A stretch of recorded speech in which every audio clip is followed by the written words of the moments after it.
तो बात करूँ लाल सलाम मूवी की, तो लाल सलाम ये ज्यादातर यूज करते हैं कम्युनिस्ट लोग, कम्युनिस्ट आइडियोलॉजी के लोग। और जैसे ट्रेलर के स्टार्टिंग में ही दिखाया, भारत के अंदर एक क्रिकेट मैच चल रहा है, लेकिन ये बोल रहे हैं उसे इंडिया पाकिस्तान का मैच देखना है, यानी ओवरऑल हिंदू मुस्लिम के ऊपर मूवी होगी। स्टार्टिंग में हमें देखने को भी मिलता है कि दंगे हो रहे हैं, तो पॉलिटिकल सोशल पॉलिटिकल फिल्म होगी जो पॉलिटिकल कमेंट्री करेगी। मतलब रजनीकांत जी बोलते भी है कि तुम लोगों ने बच्चों के मन में भी जहर भर दिया, तो उनका वही दिखाने का पॉइंट है कि आजकल कैसे बच्चों के मन में जहर भरा है और ये सब चीजें। और ऑनेस्टली बोलूं, ट्रेलर देखने के बाद मुझे कोई उम्मीद नहीं इस मूवी से। यह बस एक रूटीन मूवी लग रही है जो हमने कई बार देखी है। और मैं ये इसलिए नहीं बोल रहा हूँ कि इसमें कुछ हिंदुओं को बुरा दिखाया जाएगा या फिर अच्छा, या फिर किसी रिलीजन को खराब दिखाया जाएगा। मैं ये मानता हूँ सिनेमा एक आर्ट है स्टोरी टेलिंग का, और इसकी कोई मोरल रिस्पॉन्सिबिलिटी नहीं है सोसाइटी के ऊपर, पॉलिटिकल करेक्टनेस के ऊपर। जो डेथ है स्टोरी टेलिंग का, जो ये आर्ट है एक स्टोरी टेलिंग का, उसकी मौत है जब आप एक मोरलिटी पकड़ लेते हो सोसाइटी के ऊपर, पॉलिटिकल करेक्टनेस के ऊपर। तो मैं इसी नजरिए से मूवीज देखता था। लेकिन ये जो वही मैंने कम्युनिस्ट मार्क्सिस्ट की बात की, उन्होंने ये सब बदल कर रख दिया। उन्होंने मूवीज एजेंडे के साथ बननी शुरू कर दी।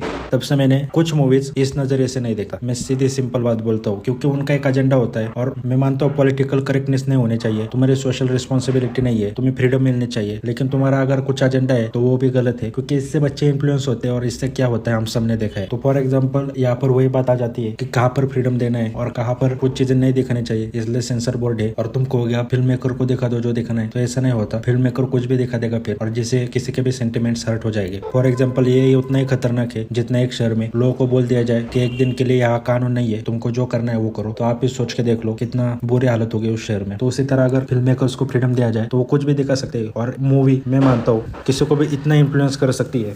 मतलब कितने में लोग जानते हो कि जिनकी जिंदगी खराब हुई है या फिर जिंदगी बन गई है मूवीज देखने की वजह से। फॉर एग्जाम्पल 3 इडियट्स मूवी देखकर कितने बच्चों ने इंजीनियरिंग ली है, लेकिन आज उनका हाल में जानता हूँ मैकेनिकल इंजीनियर में जॉब्स नहीं उतने अवेलेबल।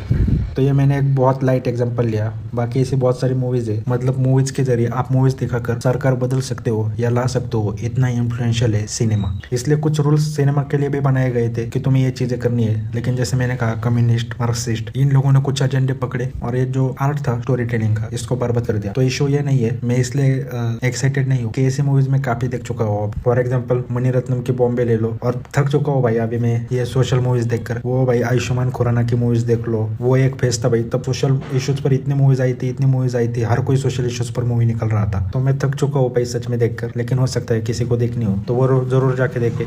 बाकी मुझे एक चीज पसंद आई, रजनीकांत जी का लुक, और इसे डायरेक्टर और जो राइटर है वो रजनीकांत जी की बेटी है, और साथ ही में धनुष की भी बीवी थी। और इसलिए भी ये मूवी निकाली हो क्योंकि 2024 में अभी इलेक्शन आने वाली है, तो हो सकता है रजनीकांत जी खड़े हो इसके लिए, जो पिछले बार वो होने वाले थे, लेकिन एन मौके वक्त उन्हें बैकआउट करना पड़ा कुछ इश्यूज की वजह से। तो देखने जाओगे वो पता चल जाता है कि मूवी में कुछ ऐसा खास नहीं है। यहाँ पर एक दिख भी जाता है कि एक हिंदू एक मुसलमान बैठ कर दारू पी रहे, तो वही वो चीज है कि वो मिलकर कुछ प्लानिंग बनाते हैं दंगे करने की। और रजनीकांत जी है वो फिर इन सबको, ये जो है हिंदू मुस्लिम करने वाले, इन सबसे शहरों को बचा लेंगे और लास्ट में एक चीज दे देंगे कि हमें साथ में रहना चाहिए। ये सब चीजें जो मैं काफी देख चुका हूँ, जो हमें अनुराग कश्यप इन सब मूवीज में कितनी बार देखने को मिला है। मैं रजनीकांत जी के अब लोकेश कनगराज के साथ जो मूवी आ रही है उसके लिए एक्साइटेड हूँ। बाकी हिंदी डबिंग मुझे लगता है जो कबाली काला में थी, जिन्होंने उनकी डबिंग की थी उन्हें करना चाहिए था, ये उनकी ओरिजिनल वॉइस है, लेकिन वही डबिंग मुझे बढ़िया लगी थी। और बात करूँ अगर आपको मूवी फुल एंजॉय कर रही है तो तमिल में देखो, क्योंकि तमिल और हिंदी का बहुत अलग अलग इम्पैक्ट पड़ता है। मैंने तमिल में लियो देखी तो तमिल में मुझे बेटर लगी। मतलब तमिल में सच में लगता है कि हाँ भाई लियो और पार्थिवन दो अलग पर्सनैलिटी है। हिंदी में वो डबिंग में गड़बड़ कर दी। वही तमिल ट्रेलर देखोगे लाल सलाम का तो तुम्हें थोड़ा ट्रेलर बेटर लगेगा, वही कंपेयर करोगे हिंदी से तो इतना तुम्हें अच्छा नहीं लगेगा। इसके और भी रीजन है, जैसे साउंड डिजाइन हो